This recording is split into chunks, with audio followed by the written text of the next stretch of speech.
Bill, thank you for your kind words, and thank all of you for the opportunity to come and meet with a group that represents businesses, and I'm sure it's good to see some of the other members of your organization that have welcomed me here. I'm also really, really pleased to be joined by so many of my colleagues from around the world. I think it speaks to the heart of the importance of this industry and its potential and its growth, that you would have 5, 6 trade ministers here representing India, the European Union, Australia, Colombia, and Brazil that will be on the panel, I think, later, and you'll get a chance to hear from them. We have had a chance to get to know each other over the last 6 months.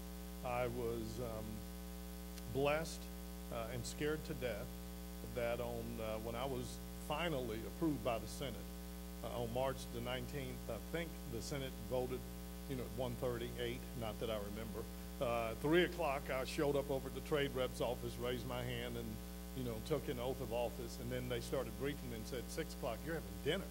I said, well, with who? And they said, well, Baroness Catherine Ashton, who is your trade counterpart from the EU, which is sort of like the queen of trade. And so I was just scared to death. I'd been trade rep 3 hours. I have to go in. She has the title of Baroness, but she could not have been more gracious in reaching out to me. And then the next person I heard from was the master of the universe from down under, Simon Crean, who immediately began trying to educate me and help me to understand about everything from Doha and that. So it was great fun for me when my friend Anand Sharma was installed as the new trade minister for India, that I had a chance to welcome him, and I've met Minister Plata and others on many occasions. But as you can tell, we've developed a great, I've met with each of them individually, more than you'd want to know, and trying to solve the riddle on how to move the Doha round of negotiations forward. But they are fabulously talented and thoughtful leaders in the trade community, and I think you will enjoy hearing from all of them. Well, I also understand that our Director General may be here. I don't see him, but he's going to be here tomorrow. So you'll hear from our Director General as well as other leaders of Congress. So why are we all here? Well, it is fairly simple for us. As we look at where the future of the world's economy is going, and in our role as trade ministers, each of us with not only a parochial eye, but with a larger eye of where is real growth and the opportunities going to lie in terms of new market access, new opportunities. One, we look at regions of the world, and all of the economists tell us that over half, almost 60% of the world's growth in the next 20, 25 years is going to come in the ASEAN region, to include China, India, Brazil, South Africa. But the explosive growth is going to be in the services sector. And so that's why I think you see such a strong representative of trade ministers that are here today.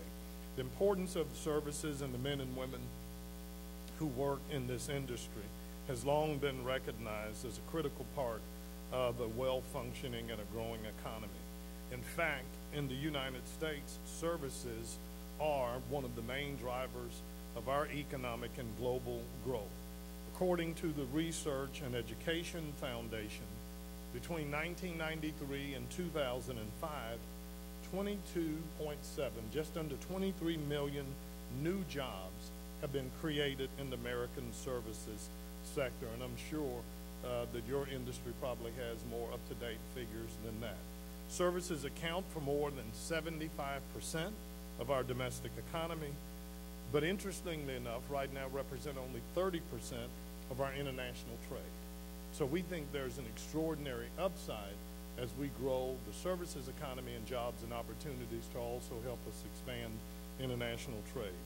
And while it's true that a large component of the services economy is local and always will be local, it's also true that we're just beginning to unlock the potential of the services industry in the global economy. For every service that we export, for example, when an American teacher engages foreign students, or an American Airlines carries foreign passengers to an international destination, we could export 2 more.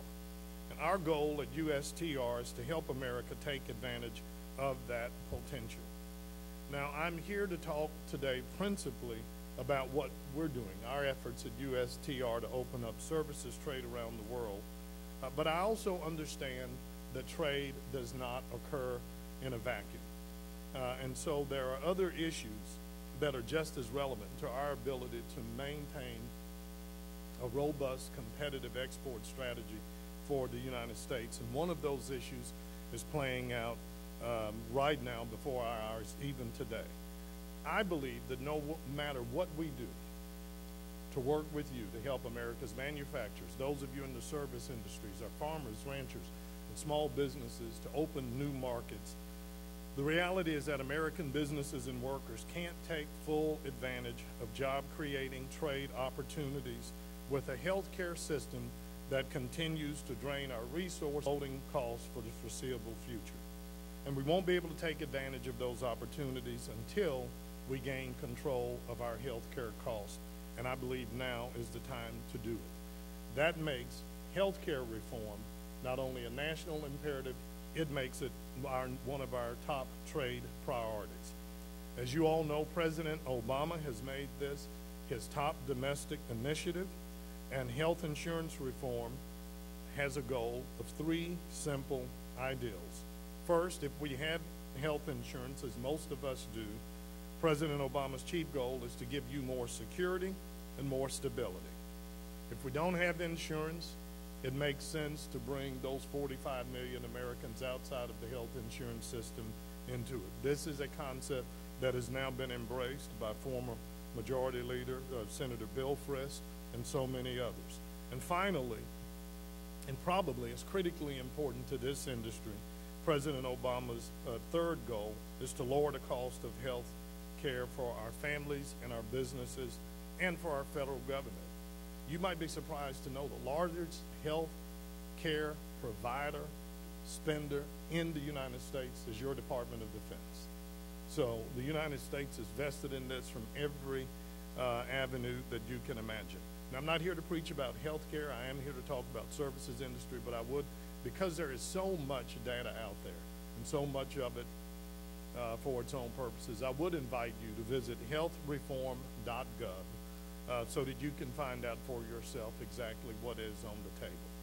And I would also invite you to be just a little bit curious, since the service industry tends to be dominated by those in technology and those on the leading edge. But when you see some of these advertisements that are attacking the efforts in Washington to reform our healthcare system, just do a little bit of research, just do a little bit of digging, and find out who some of these groups are. And more importantly, you know, as Willie Sutton said, find out where the money's coming from. And I think that'll help you inform and balance some of the critics versus what's on the table.